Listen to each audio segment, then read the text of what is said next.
જય માતાજી, જય માં મોગલ. કેમ છો બધા? તો હાલો આજ બનાવવાના છે જ્યુસ. તો શીખું ઘરાક જો શીખું ખોલાવા મળ્યા છે. હરીનભાઈ શીખું ખોલવા મળ્યા છે. હું તૈયારી કરું છું. હવે મિક્સર ને જો લાવી નાખી દીધું છે. જો મોરસ ને દૂધ ને ઘરાક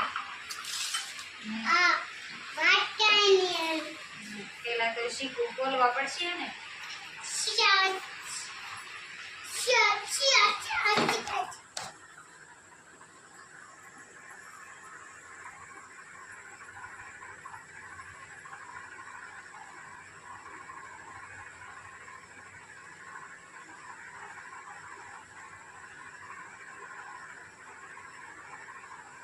કેમ હરીનભાઈ જ્યુસ બનાવશું?